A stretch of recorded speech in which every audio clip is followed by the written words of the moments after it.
सभी दर्शकों को नमस्कार। आप देख रहे हैं केबी न्यूज। राकेश कुमार वर्मा के साथ। वीडियो अच्छा लगे तो लाइक व शेयर करें। पंच प्रधान और सभी जनप्रतिनिधिगण और आपके हरदीज अजीज लोकप्रिय सांसद भाई नरेंद्र जी, उपस्थित मातृशक्ति, सम्मानित बुजुर्गण और नौजवान भाइयों, मैं पिछली बार आया था तो आपकी फिल्म का नाम था जो वादा किया निभाना पड़ेगा।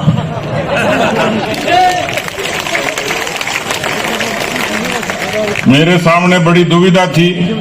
आज मैं दो काम के लिए आया हूं।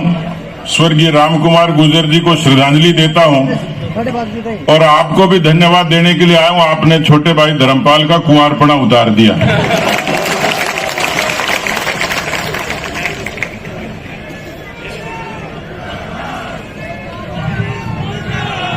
एक नेता कई दिन संघर्ष के बाद चुनाव लड़ा, जीता, तो मैंने पूछा कि एमपी साहब कैसा मजा आया? बोले यूं लग रहा है जैसे बुढ़ापे में औलाद हो गई हो।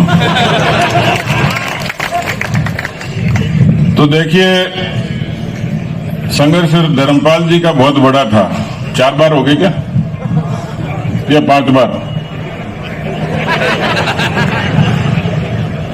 पर देखो, अब आपको 5 बार ही जिताना पड़ेगा।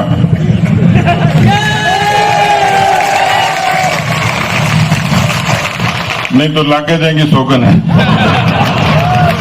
क्योंकि विद्या की सौगन उतार लाके को नहीं।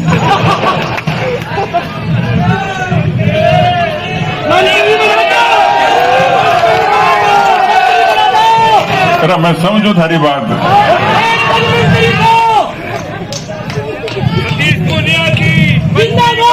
धर्मपाल जी को मंत्री बनाओ, मंत्री बनाओ, मंत्री बनाओ, इंजीनियर को मंत्री बनाओ। अरे कुछ न कुछ तो बनाएंगे ही।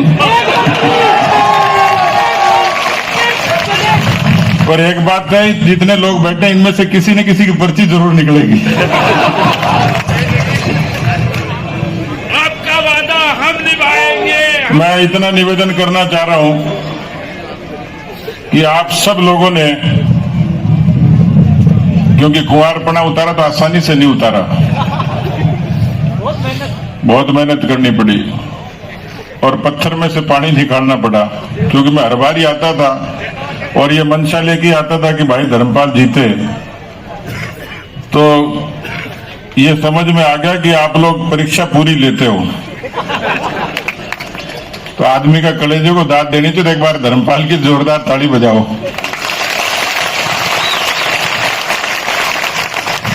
क्योंकि इस बार वाकई में बड़ी दुविधा थी, क्योंकि राजनीति में इसी चीज से आकलन होता है। तो आप लोगों ने मुझे बड़ी जिम्मेवारी दी थी और मेरे सामने बड़ी दुविधा थी कि 4 बार हारे हुए आदमी की पैरवी कैसे करेंगे तो कोई मानेगा कैसे। लेकिन मैंने उस दिन जब परिवर्तन संकल्प यात्रा आई थी, उस दिन मैंने पार्टी के नेताओं को कहा था कि मैं राजस्थान के 200 विधानसभा क्षेत्रों में गया हूं और जहां जनता टिकट मांग रही है वो क्षेत्र तो सिर्फ खेतड़ी है, जहां 50,000 लोगों ने धर्मपाल के लिए गुजारिश करी। मैं निवेदन करना चाह रहा हूं कि जीत आनंद तो देती है, लेकिन जीत चुनौती भी होती है। अभी सरकार बनी है, इच्छाएं भी बहुत हैं, काम भी खूब करना है, सरकार भी काम करना चाह रही है, लेकिन पीछे थोड़ा मुड़ के देखना पड़ेगा।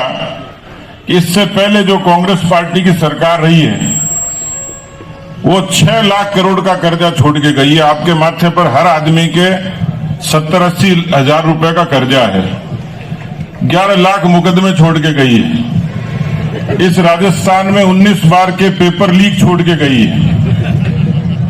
ऐसी बहुत सारी चीजें हैं कि जो विरासत में छोड़ के गई है। अब इस टूटे फूटे घर को संभालना, खड़ा करना, एक बुलंद इमारत खड़ा करना, ये सरकार के लिए चुनौती भी है, विधायकों के भी लिए, क्योंकि पहाड़ जैसी आपकी अपेक्षाएं।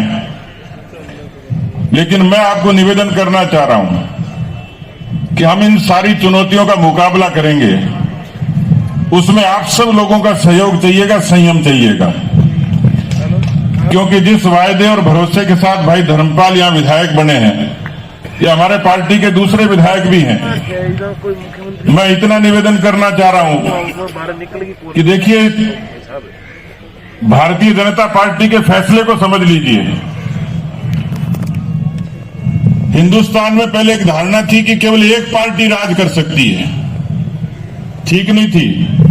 लोगों को यह पढ़ा दिया कि कांग्रेस पार्टी के अलावा देश पर कोई राज ही नहीं कर सकता। और कांग्रेस पार्टी में भी यह धारणा थी कि एक खानदान ही राज कर सकता है।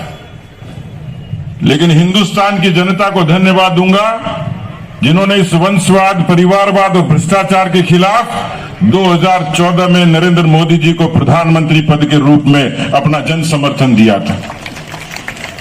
देखिए, कोई व्यवस्था और परिपाटी बदलने में समय लगता है, नहीं तो मुख्यमंत्री की कुर्सी खानदानों के लिए मोहताज होती थी। आज भारतीय जनता पार्टी का फैसला देखिए, एक सामान्य कार्यकर्ता को मुख्यमंत्री के पद पर बैठाना कोई आसान फैसला नहीं था। और जो आपके बीच में उप मुख्यमंत्री बैठे हैं प्रेम जी, ये जयपुर के दूदू जिले के हैं, एक सामान्य परिवार से हैं। ये काम भारतीय जनता पार्टी कर सकती है कि एक सामान्य व्यक्ति को उप मुख्यमंत्री की कुर्सी पर बैठा सकती है।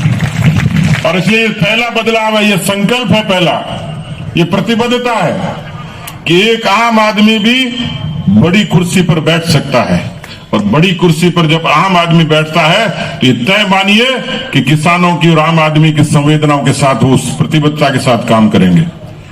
और इसलिए एक परीक्षा और है आपकी, एक सहयोग आपसे और चाहिएगा, क्योंकि महीने 2 महीने में कोई करामात नहीं होती। जादू का समय चला गया, जादूगर भी चला गया।